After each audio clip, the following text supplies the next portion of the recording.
Pak Pungki, 10 menit dari sekarang ya.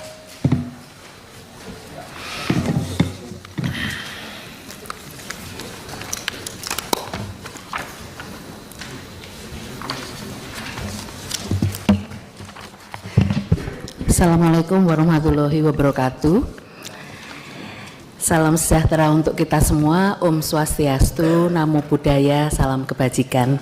Yang saya hormati Bapak Ketua Pimpinan Komisi 3 DPR RI, Ibu Wakil Ketua, Bapak-Bapak dan Ibu anggota Komisi 3 DPR RI. Terima kasih banyak atas waktu yang diberikan kepada saya. Izinkan saya memaparkan tulisan saya tadi yang saya peroleh dari hasil undian. Saya diberi tugas untuk menulis mengenai optimalisasi peran pengawasan dan pengendalian internal dalam menjamin penyelenggaraan pemerintahan yang bersih dan bebas korupsi. Nah, jadi mohon slide kedua. Mohon maaf, langsung ya. Saya kemudian merujukkan dengan tugas dari Komisi Pemberantasan Korupsi. Ini ada 6 tugas Komisi Pemberantasan Korupsi. Tugas pertama adalah melakukan tindakan-tindakan pencegahan sehingga tidak terjadi tindak pidana korupsi. Kemudian kedua adalah koordinasi dengan instansi yang berwenang melaksanakan pemberantasan tindak pidana korupsi dan instansi yang bertugas melaksanakan pelayanan publik. Kemudian tugas yang ketiga adalah melakukan monitor terhadap penyelenggaraan pemerintahan negara, supervisi terhadap instansi yang berwenang melaksanakan pemberantasan tindak korupsi, dan kemudian penyelidikan, penyidikan, penuntutan terhadap tindak pidana korupsi, serta yang terakhir adalah tindakan untuk melaksanakan penetapan hakim dan putusan pengadilan yang telah memperoleh kekuatan hukum tetap. Kemudian terkait dengan tugas monitoring, KPK melakukan pengkajian terhadap sistem pengelolaan administrasi di semua lembaga negara dan lembaga pemerintahan, kemudian juga memberikan saran kepada pimpinan lembaga negara dan lembaga pemerintahan untuk melakukan perubahan jika berdasarkan hasil pengkajian sistem pengelolaan administrasi tersebut berpotensi menyebabkan terjadinya tindak pidana korupsi, serta melaporkan kepada Presiden Republik Indonesia, Dewan Perwakilan Rakyat Republik Indonesia, dan Badan Pemeriksa Keuangan jika saran Komisi Pemberantasan Korupsi mengenai usulan perubahan tidak dilaksanakan. Nah, kemudian upaya pengawasan oleh pemerintah. Ini ada peraturan pemerintah nomor 60 tahun 2008 tentang sistem pengendalian internal pemerintah. Nah, di sini sistem pengendalian intern ini adalah proses yang integral pada tindakan dan kegiatan yang dilakukan secara terus-menerus oleh pimpinan dan seluruh pegawai untuk memberikan keyakinan memadai atas tercapainya tujuan organisasi melalui kegiatan yang efektif, efisien, keandalan pelaporan keuangan, pengamanan aset negara, dan ketaatan terhadap peraturan perundang-undangan, serta diselenggarakan secara menyeluruh di lingkungan pemerintah pusat dan pemerintah daerah. Kemudian pengawasan intern adalah seluruh proses kegiatan audit, review, evaluasi, pemantauan, dan kegiatan pengawasan lain terhadap penyelenggaraan tugas dan fungsi organisasi dalam rangka memberikan keyakinan yang memadai bahwa kegiatan telah dilaksanakan sesuai dengan tolak ukur yang telah ditetapkan secara efektif dan efisien untuk kepentingan pimpinan dalam mewujudkan tata pemerintahan yang baik. Dan kemudian institusi yang diberikan tugas untuk melakukan pengawasan adalah Badan Pengawasan Keuangan dan Pembangunan atau BPKP, kemudian Inspektorat Jenderal, di mana aparat tersebut disebut sebagai APIP. atau aparat pengawasan intern pemerintah.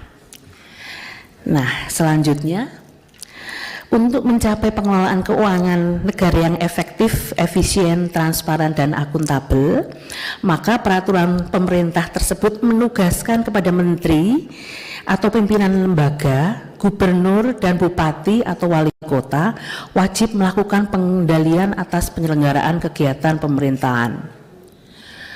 Akan tetapi sayang sekali, meskipun telah ada kewajiban kepada menteri atau pimpinan lembaga, gubernur, bupati, wali kota untuk melakukan pengendalian atas penyelenggaraan kegiatan pemerintahan, serta telah adanya APIP yang bertugas dalam mengawasi intern pemerintah, ternyata pengawasan tersebut masih belum sesuai harapan. Karena dari catatan Komisi Pemberantasan Korupsi masih ada sebanyak 167 kepala daerah di Indonesia yang terjerat kasus korupsi sepanjang tahun 2004 sampai 2024. Nah, di sepanjang tahun 2004 sampai 2024, Komisi Pemberantasan Korupsi juga telah menangani 618 kasus korupsi yang terjadi di pemerintahan, kabupaten dan kota. Meski dalam 3 tahun terakhir dana transfer keuangan pemerintah pusat ke daerah sekitar 2.300 triliun, tetapi ternyata angka kemiskinan masih tinggi, stunting masih tinggi, dan survei penilaian integritas atau SPI masih rendah. Komisi Pemberantasan Korupsi kemudian menginisiasi program percontohan kabupaten kota anti korupsi bekerja sama dengan Kemendagri, Kemenpan RB, Kemenkyu, Ombudsman, dan BPKP yang bertujuan untuk menekan angka korupsi dengan mengawasi agar tidak terjadi modus-modus korupsi seperti gratifikasi dan penyuapan, penyalahgunaan anggaran, dan perizinan. Selanjutnya, saya akan menyampaikan upaya yang akan saya sampaikan jika saya terpilih menjadi pimpinan Komisi Pemberantasan Korupsi. Agar Komisi Pemberantasan Korupsi dapat melaksanakan pengawasan yang maksimal, maka sejak awal Komisi Pemberantasan Korupsi harus melakukan pengawasan pasca dilaksanakannya pemilihan umum dan pemilihan kepala daerah. Karena dengan adanya pemerintahan yang baru, dikhawatirkan atau berpotensi adanya kebocoran anggaran yang dilakukan oleh para pemangku kebijakan yang baru.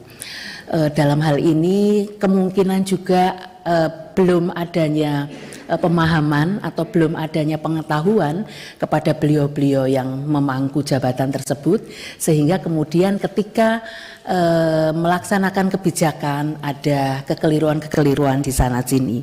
Nah, oleh karena itu Komisi Pemberantasan Korupsi harus selalu mendampingi dan kemudian melakukan monitoring di sana, terutama di daerah-daerah atau wilayah-wilayah yang dianggap rawan korupsi, serta daerah-daerah otonomi baru di Papua Tengah, Papua Pegunungan, Papua Selatan, dan Papua Barat Daya.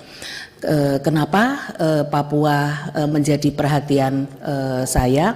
Karena memang Papua adalah wilayah yang paling jauh, Bapak Ibu, dan kemudian juga sumber daya manusia, kualitas dan kuantitasnya itu memang masih perlu ditingkatkan, sehingga konsentrasi kami nantinya perlu juga harus melihat ke daerah-daerah tersebut. Nah, dalam melaksanakan tugas tersebut, saya akan mengajak masyarakat, terutama perempuan, dan kemudian media massa untuk turut serta dalam melakukan pengawasan. Dan yang terakhir adalah saya juga akan melakukan koordinasi dan sinergi yang baik, serta rutin dengan aparat pengawasan intern pemerintahan atau APIP, sehingga Komisi Pemberantasan Korupsi akan dapat melaksanakan tugas pengawasannya dengan melakukan pengkajian terhadap sistem pengelolaan administrasi di semua lembaga negara dan lembaga pemerintahan, serta memberi saran kepada pimpinan lembaga negara dan lembaga pemerintahan untuk melakukan perubahan jika berdasarkan hasil kajian kami, sistem pengelolaan administrasi tersebut berpotensi menyebabkan terjadinya tindak pidana korupsi.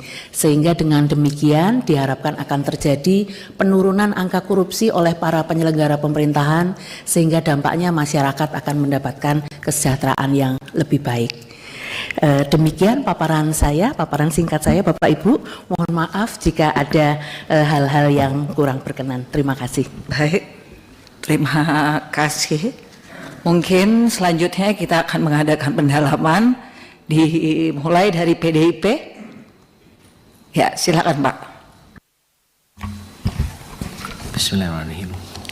Terima kasih pimpinan atas waktunya yang diberikan kepada saya dan seluruh rekan-rekan Komisi 3. Ada pertanyaan untuk calon pimpinan KPK Ibu Pungki Indarti. Yang pertama tadi adalah makalahnya tentang pengawasan dan pengendalian internal di institusi pemerintah. Yang ingin saya tanyakan adalah konsep pengawasan dan pengendalian internal seperti apa yang Anda maksud? Sekedar koordinasi untuk pencegahan atau koordinasi kolaborasi penindakan? Kemudian itu yang pertama. Kemudian yang kedua adalah kemarin calon pimpinan KPK atau Ibu Pungki ini adalah Komisioner Kompolnas kan, yang biasa bersinggungan dengan kinerja kepolisian tentu saja. Nah, bagaimana tanggapan Anda tentang kesan rebutan penanganan antara kasus korupsi antara polisi dan KPK? Dan pertanyaan terakhir, menurut Anda lebih penting mana prioritas antara indikator keberhasilan penindakan kasus korupsi, antara pengembalian kerugian negara atau menjerat lebih banyak pelaku korupsi? Demikian pimpinan, terima kasih. Golkar, siap-siap. Gerindra. Ya, makasih. Terima kasih pimpinan. Saudara calon Bu Pungki yang saya hormati. Saya tertarik dengan apa yang Ibu sampaikan tadi, akan mengutamakan pencegahan. Ya. Karena sesungguhnya pemberantasan korupsi itu dapat dikatakan sukses itu bukan karena banyak tangkapannya, tapi lebih banyak penyelamatan keuangan negara dan harusnya lebih banyak pencegahannya. Makin banyak dicegah, makin sukseslah lembaga KPK dalam hal pemberantasan korupsi. Tapi pertanyaannya adalah bagaimana cara mencegah atau mekanisme pencegahan yang efektif menurut saudari calon ya. Karena kalau kita lihat kan makin lama pemberantasan korupsi ini makin terus meningkat dan tampaknya sulit lagi dihentikan ya.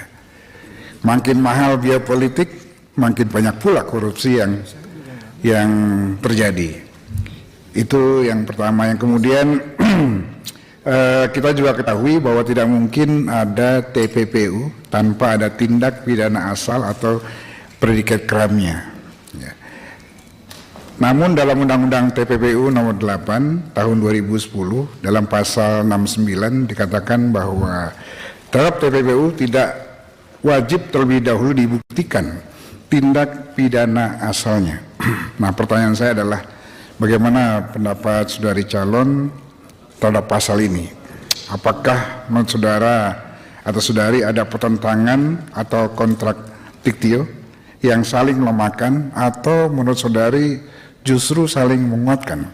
Karena saya juga melihat belum apa-apa sudah TPPU, sebenarnya predikat kramnya belum diputuskan oleh pengadilan.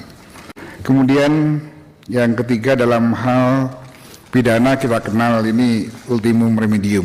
Ini salah satu makalah atau skripsinya saudara Wakil Ketua Saroni, yang artinya pidana penjara merupakan pilihan akhir.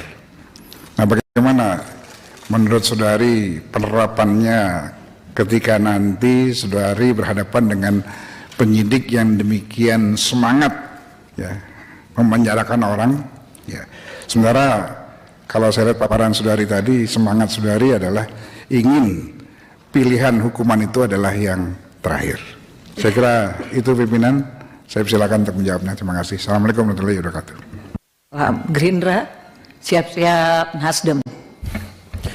Terima kasih pimpinan dan anggota Komisi 3 yang saya banggakan. Ibu Pungki Indarti yang saya hormati, Bu, kita tahu Bu, sekarang KPK ini berada di titik nadir. Beberapa lembaga survei, bahkan Litbang Kompas menyatakan kepercayaan masyarakat kepada KPK itu paling bawah di antara lembaga penegak hukum yang lain. Nah, pertanyaan saya Bu, bagaimana visi misi dan strategi Ibu untuk mengembalikan marwah KPK? Yang kedua, ini agak teknis Bu, ada pasal 2 dan pasal 3 Undang-Undang Tipikor yang sekarang menjadi kontroversi karena beberapa pihak menganggap pasal ini rentan kriminalisasi kebijakan. Nah, pandangan Ibu seperti apa terhadap pasal ini? Yang ketiga, ada yang menarik dari makalah Ibu tadi tentang stunting yang masih tinggi Bu. Kita tahu Bu, dana stunting ini adalah dana yang paling rawan untuk dikorupsi. Di daerah-daerah Bu, dana stunting itu rata-rata 60-70%-nya menguap untuk hal yang tidak penting. Nah, bagaimana strategi Ibu menghadapi ini apabila Ibu nanti dipercaya menjadi pimpinan KPK? Terima kasih. Wassalamualaikum warahmatullahi wabarakatuh. Nasdem. Siap-siap PKB. Assalamualaikum warahmatullahi wabarakatuh. Terima kasih pimpinan. Selamat sore Ibu Pungki. Ya. Saya hanya ingin menanyakan untuk nanti ke depannya bila Ibu sudah menjadi pimpinan di KPK. Pertanyaan saya kan sekarang ini memang masyarakat dan dengan KPK itu sudah benar-benar tidak ada rasa kepercayaan ya, atau tipis sekali Bu. Jadi bagaimana kiat-kiat Ibu nantinya ke depan mengembalikan kepercayaan masyarakat terhadap lembaga KPK? Itu satu Bu. Terus kedua, itu bagaimana strategi pemberantasan korupsi yang ada sekarang dan nantinya ke depan apabila di bawah pimpinan Ibu, apakah ada yang akan Ibu rubah, Ibu ganti, atau bagaimana ke depannya itu? Itu saja dari saya Bu. Terima kasih banyak Ibu Pungki, good luck. Baik, PKB silakan. Baik, terima kasih pimpinan. Ya, yang saya hormati Ibu Pungki, calon komisioner KPK, ya pada kali ini membahas optimalisasi peran pengawasan dan pengendalian internal dalam menjamin penyelenggaraan pemerintah yang bersih dan bebas korupsi. Menarik Bu, beberapa kali teman-teman Komisi 3 sampaikan bahwa KPK ini menghadapi badai terberatnya tahun ini. Oleh karena itu sangat menarik ketika Ibu sebagai orang luar KPK yang ingin mengembalikan marwah KPK ke marwah yang lebih baik, bagaimana caranya sedangkan Ibu sendiri tidak tahu dinamika apa yang sedang terjadi di dalamnya. Kita lihat konflik antara Dewas KPK dan Komisioner KPK kemarin terjadi, itu dinamika yang muncul di permukaan, sedangkan lebih banyak lagi dinamika yang masih terpendam di dalam. Nah, sedangkan Ibu orang luar yang mau masuk ke dalam untuk membenahi internal KPK agar kedepannya lebih baik lagi lah. Menurut Ibu, apa yang terpenting dibenahi? Mungkin pertanyaan saya hanya cukup segitu aja. Terima kasih. PKS. Terima kasih pimpinan dan Ibu.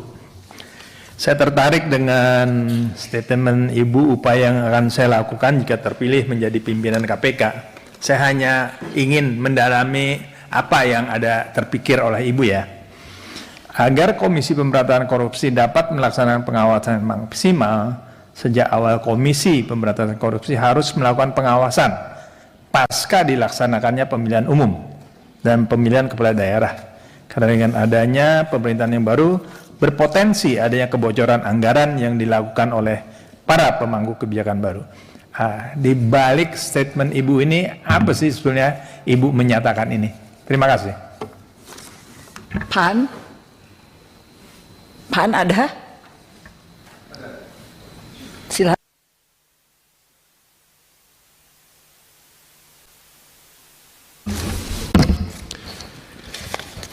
Terima kasih Bu Pimpinan.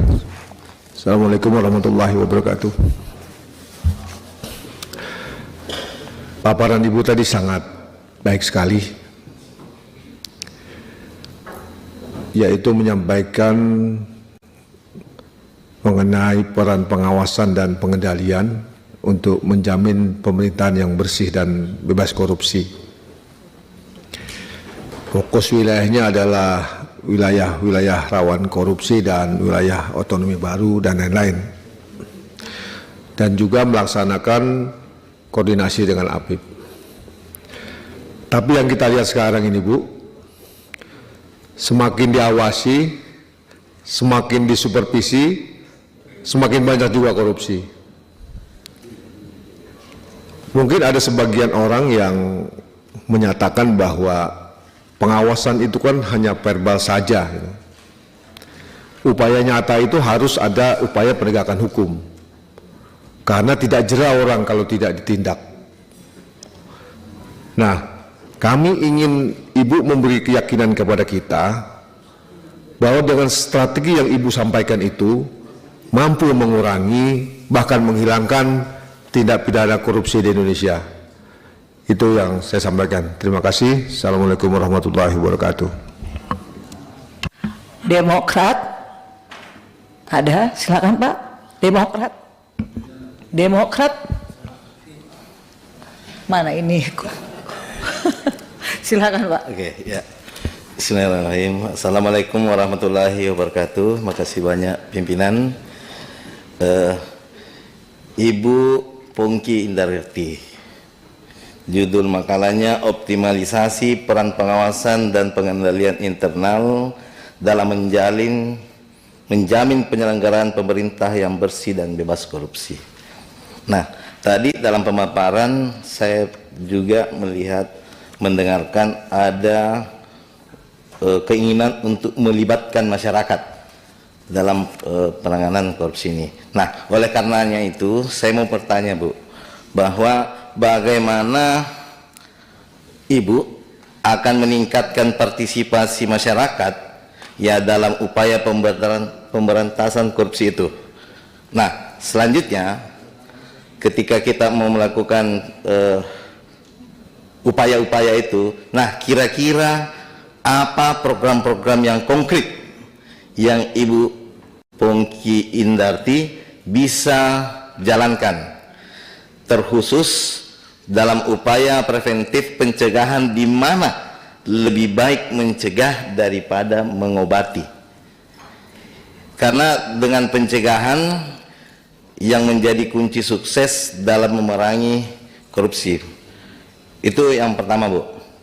Nah, yang kedua adalah dalam penegakan hukum, KPK dalam hal ini melakukan proses harus berkeadilan, transparan, tanpa pandang bulu. Nah, ini tidak boleh ada intervensi atau tekanan-tekanan politik yang istilahnya yang mempengaruhi jalannya proses-proses tersebut. Di mana histori terbentuknya KPK itu karena memang adanya lembaga-lembaga hukum yang tidak maksimal dalam menjalankannya. Nah, olehnya itu kira-kira apa langkah pendekatan yang Ibu lakukan jika dalam menangani kasus korupsi melibatkan pejabat tinggi atau tokoh politik yang berpengaruh? Nah, itu penting Bu. Mungkin itu saja Ibu Pongki Indarti. Terima kasih banyak pimpinan. Terima kasih banyak. Assalamualaikum warahmatullahi wabarakatuh. Waalaikumsalam. Baik, satu putaran sudah dan waktu masih ada. Kita putar lagi ya Bapak. Dari Pak Sebaiknya Beni, Ibu Ketua, Pak Beni Utama. mendingan kita berikan waktu dijawab dulu. Enggak Pak, kita ikut yang kebiasaannya aja. Begitu, Kita Ketua. pertanyaan dulu, terakhir baru dijawab. Silakan Pak Beni. Ya, terima kasih pimpinan. Serta seluruh anggota komisi yang kami hormati, khusus Bu Pungki, Yati yang kami hormati. Saya baca makalahnya Bu Pungki ini,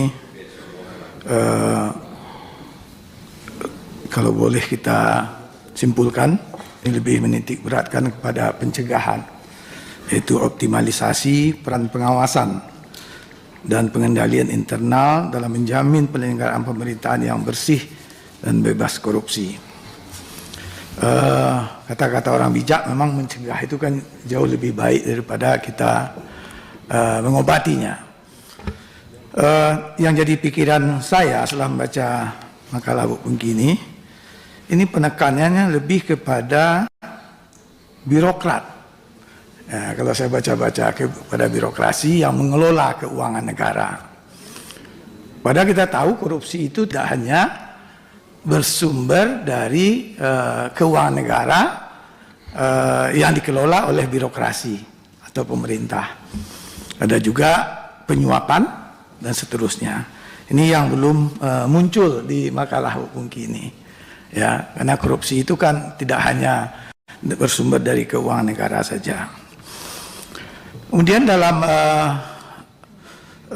perjalanan di daerah-daerah itu mungkin juga ada BPKP, BPK yang melakukan audit-audit terhadap keuangan daerah ini. Sepengetahuan kita, hampir sebagian besar, lebih dari 80% hasil audit BPK terhadap birokrasi kita ini statusnya sudah WTP. Kalau saya tidak salah mungkin hampir 90%. Berarti secara administrasi, prosedur, tata kelola keuangan di birokrasi itu cukup baik. Termasuk apa yang dilakukan oleh APIP di daerah.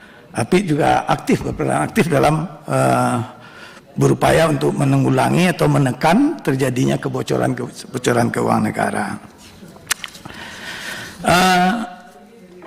Apakah pertanyaannya yang pertama, apakah peran ini tidak optimalisasi peran pengawasan dan pengendalian ini tidak dikembangkan kepada yang sifatnya yang di luar ya keuangan negara seperti yang saya sampaikan tadi, suap dan seterusnya tadi. Kemudian yang kedua, saya melihat banyak disampaikan juga oleh teman-teman tadi. Ini kepercayaan publik terhadap KPK yang dulu kita tahu ini KPK ini menjadi harapan besar, ya harapan besar oleh masyarakat kita. Begitu besar harapan masyarakat kita, ya terhadap KPK. Berapa tahun terakhir ini terjadi penurunan kepercayaan karena berbagai persoalan, ya baik itu dalam internal KPK sendiri maupun pola-pola penanganan perkara korupsi itu sendiri. Kalau kita lihat Bu Pungki, itu posisinya kita sudah KPK ini terendah di antara APH yang ada. Ya, di situ ada kejaksaan, ada kepolisian dan lainnya. Bagaimana kiat Bu Pungki nanti membalikkan situasi ini jika terpilih? Ini kan perlu kita balikkan. KPK ini harus mendapat kepercayaan publik. Ya seperti yang saya sampaikan tadi. Karena harapan masyarakat besar di situ. Jadi ini harus dikembalikan. Bagaimana strategi Bu Pungki selain melakukan optimalisasi ini kan gaungnya kan tidak besar nih Bu. Kita bekerja di belakang meja, ya tapi tidak terekspos ya di tengah masyarakat. Kemudian terakhir saya masalah penyadapan Bu Pungki. Nah, kita dengar KPK ini untuk pemungkas atau untuk memudahkan langkah-langkah penyidikan ini sering menggunakan langkah penyadapan. Ya, dan ini memang dibenarkan sesuai dengan aturan. Ya, baik dalam Undang-Undang Nomor 19 2019 juga disebutkan itu, memang langkah ini dibenarkan. Persoalannya persyaratan untuk melakukan penyadapan ini, karena itu menyangkut privasi. Ya, tidak sedikit pula yang kita dengar yang tersadap oleh KPK itu kadang-kadang orang berbicara soal rumah tangga orang dan lain sebagainya, itu tersadap oleh KPK. Ini kan sering kita dengar. Nah, jadi bagaimana Bu Pungki berpikir nanti ke depan, yang intinya penyadapan ini harus dilakukan sesuai dengan regulasi dan sangat selektif hendaknya. Jangan sedikit-sedikit kita nyadap. Nah, ini kan juga sering kita dengar, KPK nyadap. Nah, malah mungkin anggota DPR ini juga disadap kali ini. Mungkin seluruh kita ini. Wah, barangkali begitu kekhawatiran sampai sejauh itu. Barangkali itu, Bu Pungki, 3 hal ini bagaimana langkah Bu Pungki nanti ya untuk menggunakan kewenangan yang ada dalam penyadapan ini. Supaya tidak salah gunakan kewenangan ini. Sehingga hak-hak privasi orang ini tidak terlanggar. Demikian, terima kasih. Assalamualaikum warahmatullahi wabarakatuh. Waalaikumsalam warahmatullahi wabarakatuh. Lanjut lagi. Pak Abu Bakar Al-Habsyi ya. Setelah itu dari kiri ada lagi Pak Nasir Jamil. Silakan. Pak Nasir Jamil dulu. Jangan.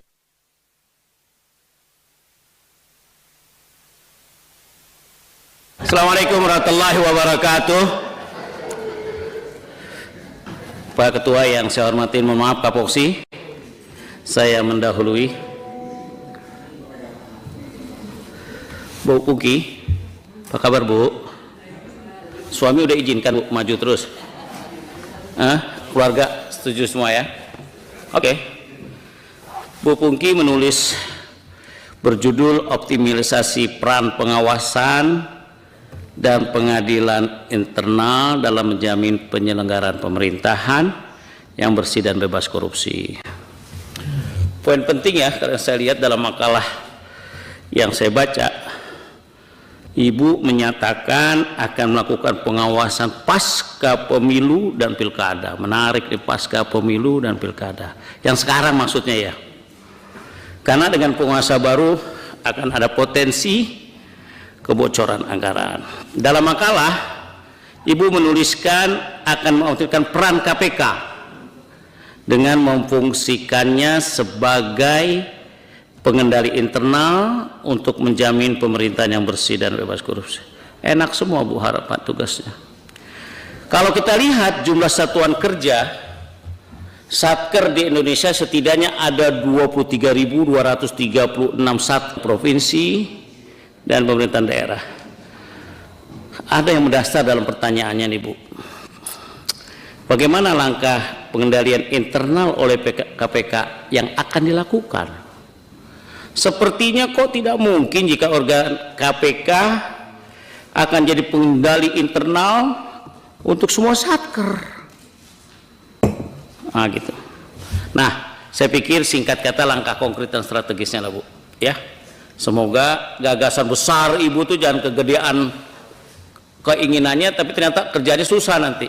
Tolong dijelaskan Bu. Makasih. Assalamualaikum warahmatullahi wabarakatuh. Pak Nasir Jamil. Baik, silakan. terima kasih Ketua. Saudara calon Pak yang Rikwanto ya. Kami hormati. Saya ingin mendalami dan itu juga mungkin terkait dengan pengawasan yang saudara calon ungkapkan tadi, yaitu fungsi trigger mechanism, ya, kasus korupsi ke aparat penegak hukum lain yang dinilai tidak berjalan optimal. Kalau kita membaca undang-undang KPK yang baru itu menimbang di poin B itu disebutkan bahwa kepolisian, kejaksaan, ya, KPK itu harus bersinergi agar apa yang dikerjakan itu bisa berhasil guna dan berdaya guna, tetap merujuk kepada kesetaraan kewenangan yang dimiliki dan penghargaan terhadap hak asasi manusia. Oleh karena itu kami ingin mendapatkan informasi dari saudara calon. bagaimana komitmen dan gagasan calon tentang penguatan kembali fungsi trigger mechanism KPK. Lalu bagaimana misalnya evaluasi calon terhadap fungsi kepatuhan dalam menjalankan pemberian rekomendasi perbaikan sistem anti korupsi kepada APH dan kementerian, lembaga, ya, dan lain sebagainya.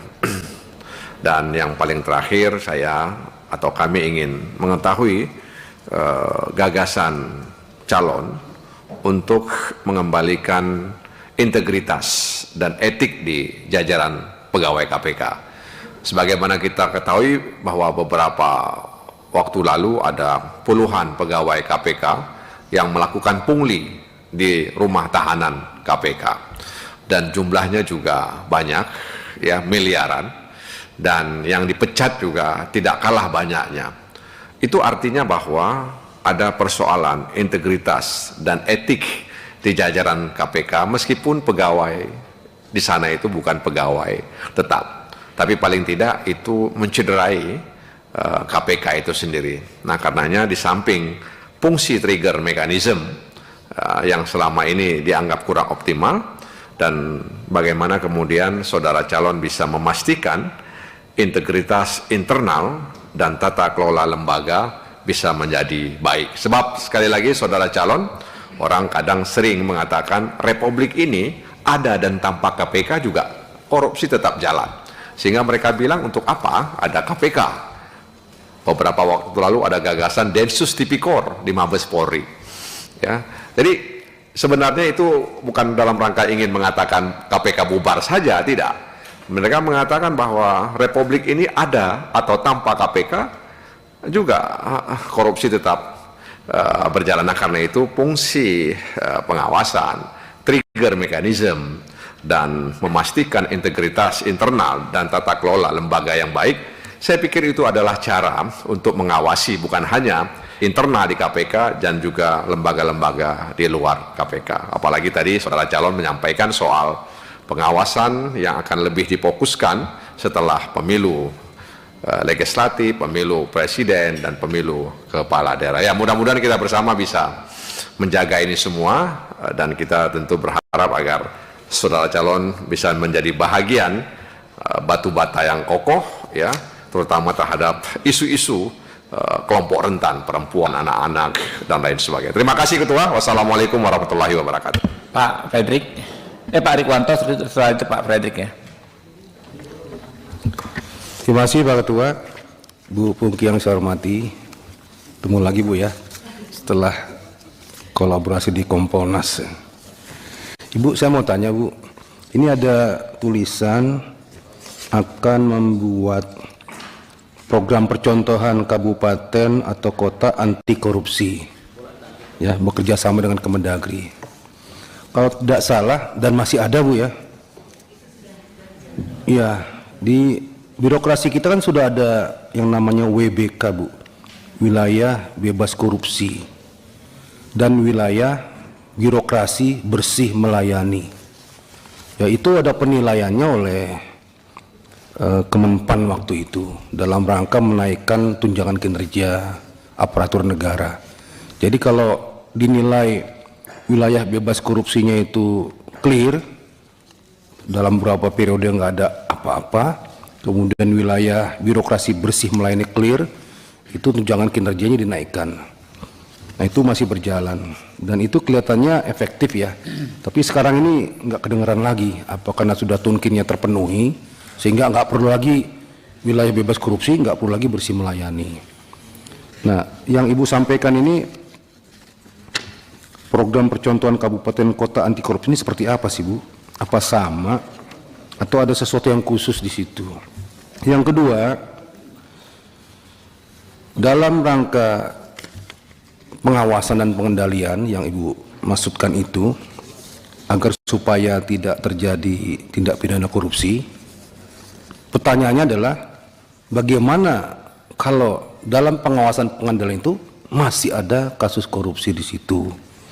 Nah, ini peran pengawasnya ya seperti BPKP, Inspektorat Jenderal APIP-nya pertanggungjawabannya seperti apa itu?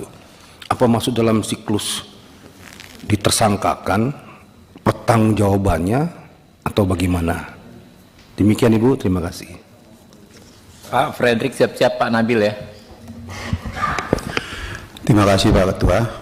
Saya Fredrik Kalalembang dari fraksi Partai Demokrat. Saya tulisan Ibu di sini adalah pemerintahan yang bersih dan bebas korupsi.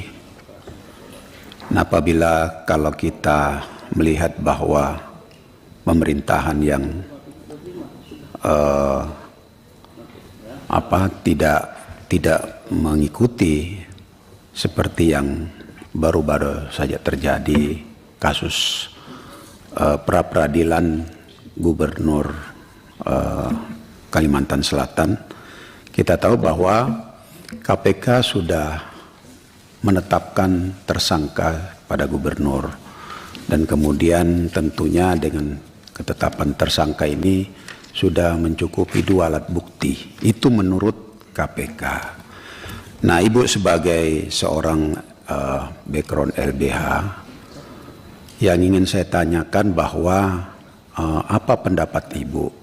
Apakah dengan menangnya tersangka di pra-peradilan ini menggugurkan bahwa KPK ini kurang fokus pada pekerjaannya? Saya kira itu, Bu. Terima kasih. Ya, Pak Nabil, Pak silakan. Ya, Assalamualaikum warahmatullahi wabarakatuh. Yang saya hormati pimpinan Komisi 3 dan anggota Komisi 3, serta Bu Pungki. Salam kenal, Bu. Melihat makalah yang Ibu buat mengenai optimalisasi peran pengawasan dan pengendalian internal dalam menjamin penyelenggaraan pemerintahan yang bersih dan bebas korupsi, saya ada 2 pertanyaan, Bu. Yang pertama, seberapa efektifkah hasil kajian yang akan dilakukan KPK untuk pencegahan dan pemberantasan korupsi? Yang kedua, apakah langkah konkret Ibu apabila terpilih menjadi pimpinan KPK untuk melakukan pencegahan dan pemberantasan korupsi, dikaitkan berdasarkan makalah yang Ibu buat? Demikian, terima kasih. Assalamualaikum warahmatullahi wabarakatuh. Masih ada lagi rekan-rekan? Kiri? Dari kanan masih ada? Oke, cukup, Bu. Dari pimpinan masih ada? Pak Dede, Bu Sari. Ya, silakan Mbak Pungki.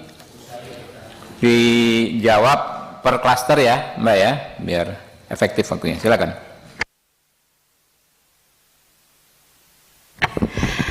Terima kasih banyak atas pertanyaannya, Bapak-bapak, Ibu-ibu, luar biasa semua. Jadi bikin keriting juga saya.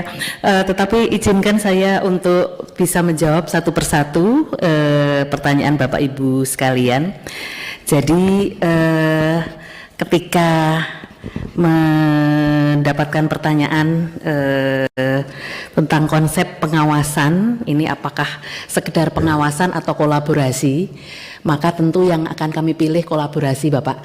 Jadi kalau hanya pengawasan itu kan ada jarak seperti itu nih, Pak. Jadi seolah-olah yang mengawasi ini lebih tinggi gitu. Nah, tetapi ketika kemudian pengawasan dengan kolaborasi, maka akan ada komunikasi yang baik, ada sinergi, dan kemudian akan membawa pada satu penyelesaian masalah. Sehingga kalau ada apa-apa itu bisa diselesaikan melalui komunikasi, koordinasi, dan kemudian ada kolaborasi. Nah, ini penting. Jadi kita tidak menganggap orang yang kita awasi atau institusi yang kita awasi itu sebagai mesin atau sebagai bawahan kita. Jadi kita bisa bersinergi. Nah, kemudian sebagai komisioner Kompolnas, pengalaman saya selama 2 periode menjadi komisioner Kompolnas, Bapak, terkait dengan kepolisian dan KPK, Ini saya mungkin akan sampai juga pada trigger mekanisme tadi yang ditanyakan oleh Pak Nasir.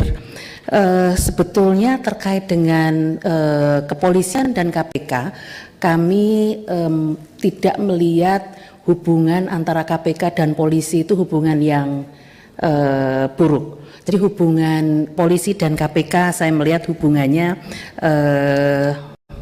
setara dan kemudian dua institusi ini bisa bersinergi.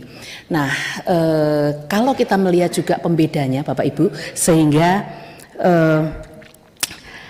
kita bisa melihat ini yang menjadi kewenangan KPK dan ini yang menjadi kewenangan polisi adalah dengan besarnya kerugian. Kalau polisi itu yang kasus-kasus yang bukan yang big fish ya Pak. Jadi kasus-kasus yang kecil-kecil itu ditangani oleh polisi. Katakan misalnya kalau dalam kasus korupsi misalnya penyalahgunaan atau korupsi dana desa misalnya yang di bawah 1 miliar seperti itu ditangani oleh polisi atau diawasi oleh polisi. Nah, oleh KPK itu KPK mengawasi yang lain yang lebih besar karena kasus korupsi di Indonesia ini banyak sehingga kemudian ada hal-hal yang terus kemudian seperti ada demarkasi Bapak. Jadi polisi di sini, kemudian KPK di sini, terus kemudian kejaksaan di sini. Nah, jadi saya melihat dalam hal penanganan kasus itu masih sesuai dengan koridor. Jadi tidak ada rebutan di sana sini, mohon maaf. Nah, kemudian meskipun sekarang ini di kepolisian misalnya sudah tingkatannya menjadi Kortas Tipikor Bapak, tetapi Kortas Tipikor itu bisa bekerja dengan baik tanpa harus mengganggu KPK. Bahkan KPK sendiri pimpinan sudah menyatakan bahwa Kortas Tipikor itu tidak sama sekali mengganggu wilayah KPK seperti itu. Dan KPK sebagai trigger mekanisme ini kan memang mendorong lembaga-lembaga baik kepolisian maupun kejaksaan itu bisa meningkatkan kinerjanya sehingga hasil tangkapan atau hasil tangkapan kepolisian atau tangkapan kejaksaan bisa lebih tinggi sehingga indeks persepsi korupsi di Indonesia itu bisa lebih tinggi. Karena kalau kepolisian maupun kejaksaan itu tidak didorong oleh KPK, itu ya mereka mungkin akan tetap business as usual seperti itu. Tapi ketika ada KPK semangat untuk kemudian melaksanakan tugas dengan lebih baik itu ada. Saya melihatnya seperti itu. Nah, kemudian terkait dengan pertanyaan apakah saya lebih memilih pengembalian kerugian negara atau menjerat para pelaku koruptor. Kalau sudah melakukan tindakan korupsi, maka yang bersangkutan memang perlu dipidana dan harus dipidana karena sudah terjadi kejahatannya. Nah, tetapi saya lebih prefer atau lebih menyukai pengembalian kerugian negara, Bapak, dengan cara pencegahan. Kalau ada pencegahan itu lebih baik sehingga tindakan korupsi tidak terjadi. Ketika tindakan korupsi tidak terjadi, kita nggak perlu menangkap koruptornya. Atau orang itu nggak melakukan korupsi sehingga nggak perlu ditangkap seperti itu. Nah, jadi kalau untuk pertanyaan mana yang lebih dipilih, saya lebih memilih untuk pengembalian kerugian negara. Sedangkan untuk koruptor itu memang harus kita tangkap karena ya dia sudah melakukan kejahatan itu, sehingga dia perlu diproses hukum dan kemudian perlu ada efek jera sehingga hukumannya juga seharusnya hukuman yang maksimal seperti itu. Nah, kemudian untuk pertanyaan Pak Bamsud mengutamakan pencegahan atau penangkapan atau OTT ya Pak, saya lebih prefer pencegahan tadi Pak, sudah saya sampaikan, karena kalau mencegah itu memang lebih baik daripada kuratif ya, daripada melakukan penegakan hukum. Nah, jadi pencegahan yang efektif adalah bagaimana caranya kita bisa melakukan upaya untuk meyakinkan masyarakat bahwa jangan sampai mereka melakukan tindak pidana korupsi atau jangan sampai mereka melakukan korupsi. Dengan cara apa? Dengan cara pendidikan, Bapak, karena pendidikan ini membuka cakrawala masyarakat.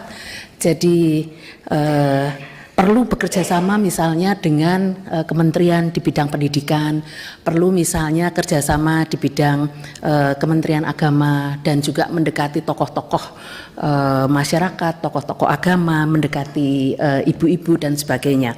Karena ibu-ibu yang mendidik anak di rumah, meskipun bapak juga mempunyai kewajiban mendidik anak, tetapi saya rasa ibu lebih memiliki kesabaran untuk mengajarkan anak agar jujur dan tidak korupsi. Jadi sesederhana itu Bapak, saya rasa ini yang perlu digalakkan kembali, perlu katakan ada kampanye masif terkait dengan hal ini, sehingga misalnya sesederhana anak di sekolah misalnya mereka nggak nyontek, itu luar biasa Bapak. Kalau kita bisa mengubah budaya anak yang nyontek di sekolah menjadi tidak nyontek, wah itu luar biasa.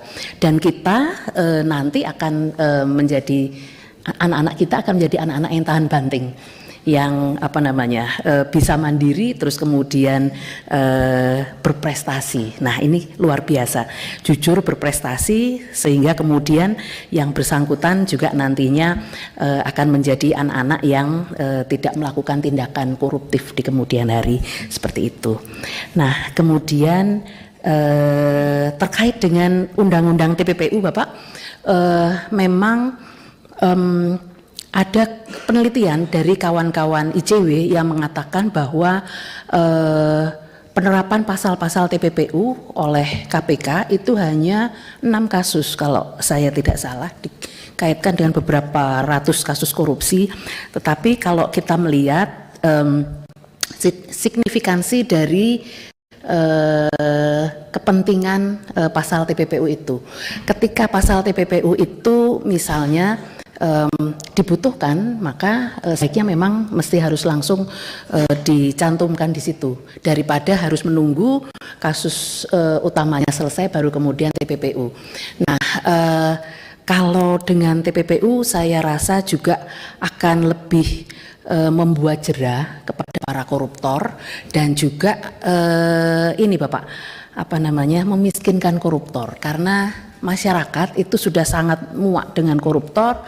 Ketika kemudian kita proses pidana, masuk ke pengadilan, vonisnya tidak terlalu berat, sementara kerugiannya banyak, dan ini mengakibatkan masyarakat juga kurang bisa mendapatkan kesejahteraan, maka masyarakat akan semakin muak. Nah, oleh karena itu menurut saya Undang-undang TPPU perlu disertakan, tetapi tidak mutlak Bapak. Jadi melihat kasuistis kasusnya yang diperlukan. Kalau bisa memang perlu harus disertakan, karena ini untuk membuat efek jera, seperti itu. Nah kemudian saya sangat setuju bahwa pidana penjara itu bukan itu adalah pilihan akhir Bapak. Jadi memang sebaiknya adalah pencegahan terlebih dahulu, baru kemudian adanya penjara. Saya sangat setuju dengan apa yang Bapak sampaikan. Nah kemudian terkait dengan pertanyaan KPK berada di titik nadir, kepercayaan kepada KPK paling bawah, saya setuju, karena dengan survei-survei terakhir, termasuk survei dari Litbang Kompas, menyatakan bahwa KPK di level terakhir dari yang sebelumnya selalu pilihan nomor 1. Nah karena dia yang terakhir, ya sudah nggak bisa apa-apa. Yang menjadi kritik masyarakat yang kami ketahui adalah permasalahan terkait integritas Bapak, karena integritas pimpinan, mohon maaf, ini yang seharusnya bisa nomor satu gitu ya, tetapi integritasnya ternyata malah bermasalah sehingga diperiksa kode etik. Bahkan ada pimpinan yang menjadi tersangka dalam kasus tidak pidana pemerasan. Ini kan sangat memalukan, Bapak. Ini yang kemudian membuat masyarakat menjadi tidak percaya pada KPK. Dan yang pertama yang memang harus diperbaiki atau yang pertama harus menjadi jaminan adalah integritas. Integritas yang jujur itu tidak timbul seketika. Jadi ini perjalanan yang panjang, sehingga memang Bapak Ibu sekalian perlu melihat track record dari integritas para calon pimpinan KPK. Nah, dengan integritas yang tinggi, maka mereka akan tidak akan melakukan perbuatan-perbuatan yang justru akan mempermalukan diri mereka sendiri dan mempermalukan institusi. Ini sudah cukup. Saat ini KPK berada di titik nadir, kita harus bersama-sama memperjuangkan KPK untuk berada di atas kembali. Dan ini pertama harus dengan integritas. Nantinya Bapak Ibu, jika saya terpilih, kami akan melakukan adjustment di dalam dengan Dewas, kemudian juga dengan sesama pimpinan KPK dan pegawai, dan kami akan bersama-sama untuk memastikan bahwa kami berintegritas. Tentunya juga dengan pengawasan satu sama lain, dan kami juga mohon pengawasan dari Bapak dan Ibu sekalian kepada kami. Tegur kami jika nanti kami ada melakukan hal-hal yang mohon maaf jangan sampai menyimpang, tapi hal-hal yang tidak sesuai dengan harapan, mohon kami ditegur Bapak Ibu sekalian. Apalagi juga kami bertanggung jawab kepada DPR, memberikan laporan kepada DPR, kami harus bertanggung jawab.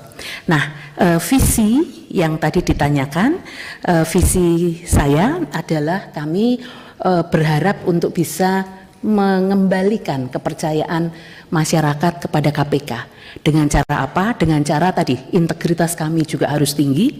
Kemudian kedua, kerja-kerja kami juga mesti harus kerja-kerja yang profesional, transparan, menghormati hak asasi manusia, dan juga membuat publik itu merasa percaya. Nah, kerja-kerja apa? Antara lain juga misalnya dengan cara penegakan hukum yang tidak pandang bulu, penegakan hukum yang memang sudah berdasarkan bukti-bukti, tidak berdasarkan misalnya mohon maaf atas kepentingan-kepentingan politik tertentu. Nah, kami akan menghindari hal-hal yang seperti itu.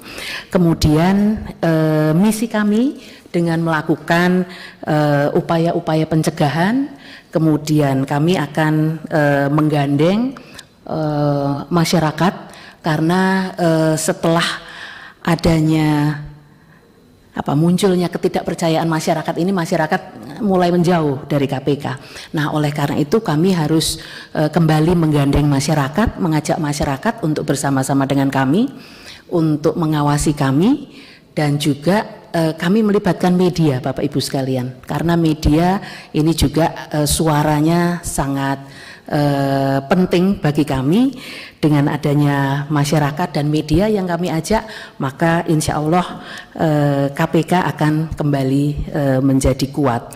Nah, selain itu juga KPK perlu melakukan upaya-upaya inovasi, terobosan-terobosan untuk menggandeng generasi muda misalnya, karena Bapak Ibu sekalian jumlah Gen Z di Indonesia ini sangat banyak, dan ini bisa kita ajak bersama-sama untuk mencegah korupsi, seperti itu. Nah, kemudian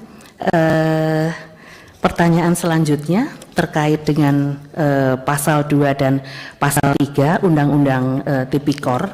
Ini memang sedang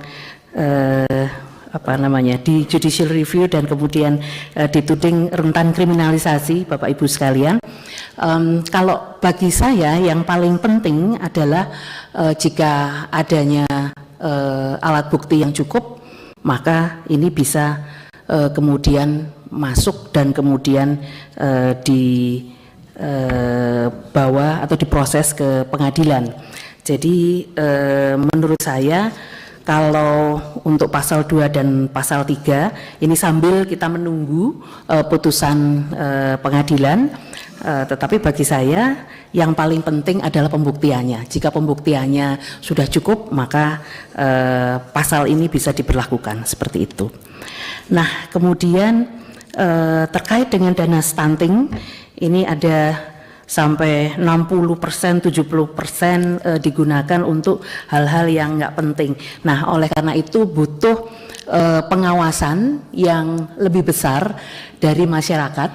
Jadi masyarakat, terutama ibu-ibu yang memiliki anak, ini juga bisa kita libatkan untuk pengawasan. Karena misalnya dalam hal dana stunting ini kan diberikan makanan ya kepada anak-anak di sekolah dan sebagainya. Nah, ini ibu-ibu ini bisa membantu untuk melihat ini apa benar nih dananya digunakan sesuai dengan kepentingan, ataukah ada dana-dana yang menguap dan sebagainya. Nah, kita bisa mempercayakan pada masyarakat, karena masyarakat kita ini Bapak Ibu sekalian, apalagi setelah adanya gawai, ya, adanya HP, mereka semua canggih menggunakan HP dan kemudian mereka bisa memviralkan jika ada hal-hal yang menurut masyarakat ini tidak sesuai. Nah, oleh karena itu ketika ada laporan terkait dengan dana stunting, kami mesti harus cepat melakukan tindak lanjut terkait dengan hal ini. Nah, jadi ini yang perlu kita prioritaskan, karena isu-isu terkait dengan pendidikan, isu-isu terkait dengan kesehatan, dan isu terkait dengan ekonomi kerakyatan itu yang paling penting dan itu yang menyentuh hati masyarakat, sehingga ini yang menjadi perhatian kami. Nah, kemudian terkait dengan pertanyaan tidak ada percaya dengan KPK, tadi mohon maaf saya rasa sudah saya jawab. Dan kemudian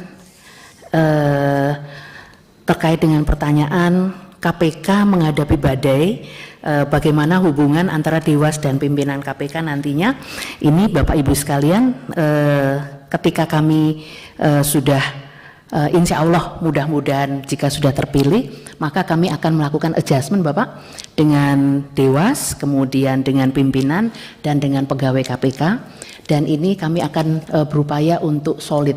Karena kami belajar dari pengalaman saat ini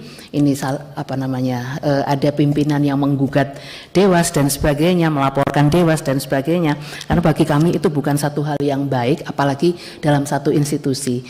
Maka komunikasi ini yang akan kami jaga, itu yang akan menjadi kunci. Nah, kemudian terkait dengan pertanyaan setelah pemilu dan setelah pilkada. Kenapa kok setelah pemilu dan setelah pilkada? Mohon maaf Bapak, ini kami sampaikan karena memang pemerintahan baru Bapak. Jadi biasanya orang-orang baru kadang-kadang nggak tahu. Jadi kalau misalnya KPK sudah pernah memberikan supervisi atau sudah pernah melakukan pengawasan mungkin beberapa tahun yang lalu itu kepada beliau-beliau yang sudah lama. Nah, kemudian ketika beliau-beliau tidak ada di sana lagi, ganti orang baru, maka kami juga mesti harus hadir dan kemudian berkomunikasi dengan beliau-beliau yang baru itu untuk menanyakan apakah sudah ada sistem yang dimiliki atau sistem yang dimiliki masih cocokkah, tidak relevan atau tidak, seperti itu. Nah, kami akan berkomunikasi dengan beliau-beliau dan kemudian paling penting memang wilayah-wilayah rawan konflik Bapak, wilayah rawan korupsi yang paling penting, dan kemudian juga daerah-daerah otonomi baru, karena ya mereka benar-benar baru, jadi memang kami mesti harus hadir. Dan juga kami perlu menyapa masyarakat Bapak, karena masyarakat ini nanti yang akan menjadi pengawas bagi beliau-beliau yang duduk di pemerintahan yang baru itu, sehingga dengan adanya komunikasi dengan para pemangku kepentingan, kemudian komunikasi dengan masyarakat dan komunikasi dengan media, saya yakin ini akan cukup kuat dan dapat membantu kami dalam melaksanakan tugas seperti itu. Nah, kemudian pertanyaan semakin banyak diawasi, semakin banyak korupsi. Saya rasa juga tidak seperti itu ya, semakin banyak diawasi justru semakin kasus-kasus korupsi mungkin semakin menurun.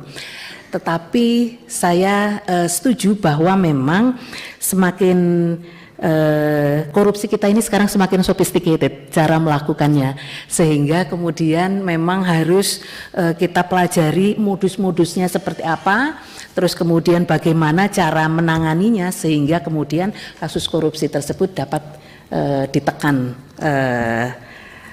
jenis-jenisnya juga. Dan kemudian ada perbandingan-perbandingan misalnya dengan daerah lain atau perbandingan-perbandingan katakan dengan pengalaman negara-negara lain. Kami juga perlu belajar seperti itu agar kami juga bisa membuat sistem yang lebih baik dan kemudian melakukan pengawasan dengan lebih baik. Selanjutnya adalah upaya penegakan hukum. Upaya nyata untuk penegakan hukum, ya kami akan tetap melakukan upaya nyata penegakan hukum Bapak Ibu sekalian, dengan penegakan hukum yang tegas, tidak pandang bulu, dan kemudian penegakan hukum tersebut menimbulkan efek jera. Itu yang paling penting yang harus dilakukan agar tidak terjadi lagi kasus-kasus korupsi. Dan dengan melibatkan masyarakat melakukan pengawasan sehingga ini bisa membantu kami dalam mengurangi korupsi. Laporan-laporan dari masyarakat itu pasti akan segera kami tindak lanjuti. Nah, kemudian bagaimana meningkatkan partisipasi masyarakat, Bapak Ibu sekalian, dengan melakukan pendekatan pada tokoh-tokoh masyarakat, termasuk juga kami memberikan jaminan atau assurance bahwa integritas kami bisa dipercaya, sehingga dengan adanya integritas pimpinan yang bisa dipercaya, maka masyarakat juga akan melihat upaya kami serius, sungguh-sungguh, dan kami juga akan didukung oleh mereka. Nah, program-program konkret seperti apa? Ini program-program konkret, misalnya pendidikan anti korupsi kepada generasi muda. Saya rasa itu sangat penting karena generasi muda kita sangat banyak jumlahnya dan mereka juga bisa menjadi agen perubahan bagi kita untuk menjadikan Indonesia menjadi negara yang berbudaya anti korupsi yang serius ya, yang sungguh-sungguh.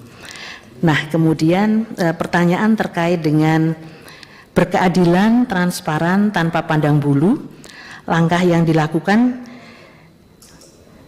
jika ada kasus korupsi yang melibatkan pejabat tinggi atau tokoh-tokoh politik. Terima kasih Bapak, ini pertanyaannya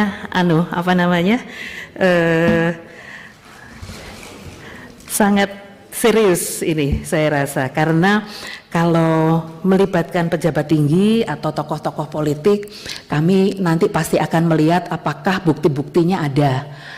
Jangan hanya katakan misalnya fitnah-fitnah atau misalnya ada lawan-lawan politik seperti itu.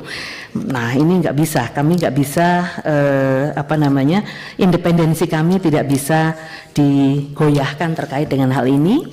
Nah, jika menyangkut pejabat tinggi, kalau kasusnya belum sampai ke penyelidikan atau penyidikan, mungkin kami akan sampaikan kepada pimpinan tertinggi untuk kita sampaikan ini ada kemungkinan berbahaya, sehingga mohon untuk katakan misalnya kalau ada kerugian-kerugian mungkin bisa dikembalikan. Tetapi kalau sudah masuk ke penyidikan ini kami nggak bisa melakukan upaya-upaya untuk menunda atau tidak melakukan upaya penegakan hukum, Bapak. Jadi mesti tetap harus diproses. Jadi tergantung juga dengan bukti-buktinya nanti, seperti itu. Kemudian saya setuju untuk mencegah jauh lebih baik ketimbang mengobati, dan kemudian apa yang sudah saya paparkan adalah penekanannya pada birokrat Bapak, pada APIP, dan saya belum menjabarkan terkait dengan penyuapan dan gratifikasi dan sebagainya. Nah, saya setuju ini juga menjadi salah satu hal yang nantinya akan kami lakukan, karena penyuapan itu satu hal yang satu bentuk korupsi, dan itu mesti harus diproses hukum ya. Kemudian juga gratifikasi dan sebagainya. Nah, kemudian peran optimalisasi tidak dikembangkan ke keuangan negara terkait dengan birokrasi. Oh, iya, ini jadi yang apa yang ditanyakan tadi, ini juga akan menjadi perhatian kami Bapak, suap, gratifikasi dan sebagainya, dan kami akan proaktif terkait dengan hal itu, dan juga akan mengkampanyekan dengan proaktif. Kemudian kepercayaan publik pada KPK menurun, ini juga tadi sudah saya jawab. Kemudian terkait dengan penyadapan Bapak, ya saya sangat setuju karena ini menyangkut dengan privacy rights, jadi memang harus selektif dan harus sesuai dengan putusan MK yang sudah mengubah Undang-Undang 19 tahun 2019 terkait dengan penyadapan Bapak. Jadi semua memang ada rambu-rambunya. Terus kemudian kerjasama dengan APIP, kerjasama dengan masyarakat, Pak Abu Bakar Al-Habsyi, kami akan melakukan kerjasama dengan sangat baik. Dan kemudian juga untuk Pak Nasir Jamil, trigger mekanisme ke aparat hukum lain, ini kepolisian, kejaksaan, KPK harus bersinergi, saya sangat setuju. Kemudian kami juga akan berkoordinasi Bapak, karena selama ini kan seolah-olah KPK jalan sendiri, KPK yang paling tinggi, sementara nggak nganggap dua institusi yang lain. Nah, hal ini nanti akan coba kami ubah, apalagi juga saya mantan komisioner Kompolnas, sehingga hubungan dengan institusi kepolisian jauh lebih baik. Nah, kemudian juga kami akan berkoordinasi juga dengan Jaksa Agung, sehingga hubungan antara KPK, kepolisian dan kejaksaan akan lebih baik.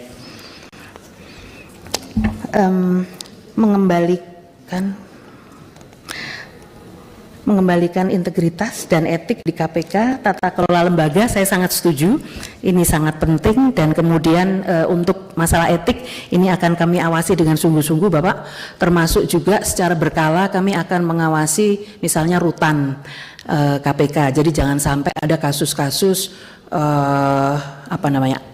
petugas meminta uang misalnya, dan jangan sampai juga ada kasus-kasus ketika melakukan penyidikan dalam hal melakukan penangkapan, penahanan, itu saya pastikan semua harus menghormati hak asasi manusia, nggak boleh digebukin, nggak boleh dipukulin, nggak boleh dilakukan kekerasan berlebihan seperti itu. Kami akan memastikan itu.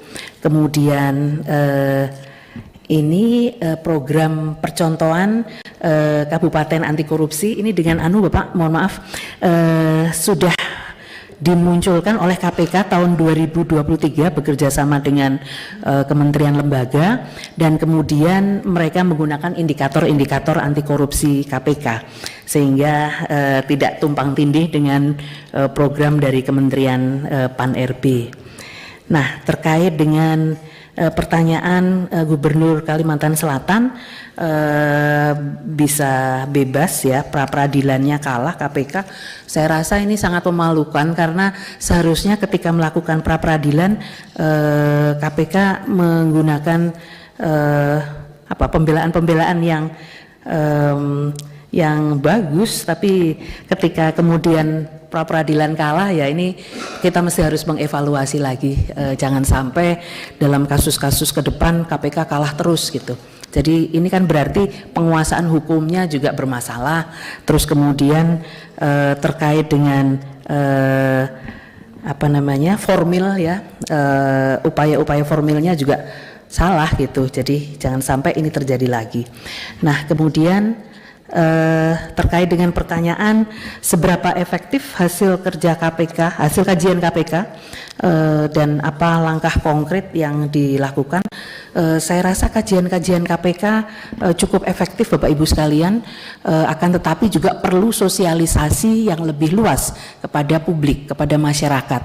Kalau sosialisasinya bagus, maka masyarakat akan paham dan kemudian masyarakat akan melaksanakan, menindaklanjuti. Nah, ini yang memang perlu kita tingkatkan lagi sosialisasinya kepada masyarakat. Bahasa-bahasa yang digunakan juga jangan bahasa-bahasa yang tinggi-tinggi gitu ya, bahasa yang bisa dimengerti oleh umum, saya rasa itu jauh lebih penting. Seperti itu. Bapak Ibu sekalian, terima kasih atas waktu yang diberikan kepada saya. Mohon maaf jika ada hal-hal yang kurang berkenan. Ya, terima kasih terhadap Mbak Pungki Indarti. Itu ada fakta integritas Pak di meja, ya. Bisa ditandatangani, siap-siap untuk capim berikutnya atas nama Pak Fitroh Roh Cahyanto.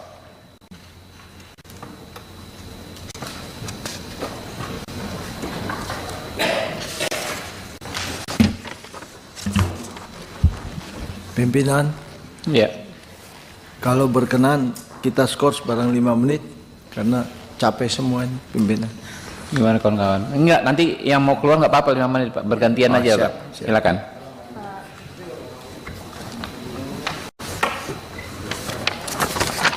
Yuk, terima kasih Bu. Yuk. Terima kasih banyak. Ibu, terima kasih.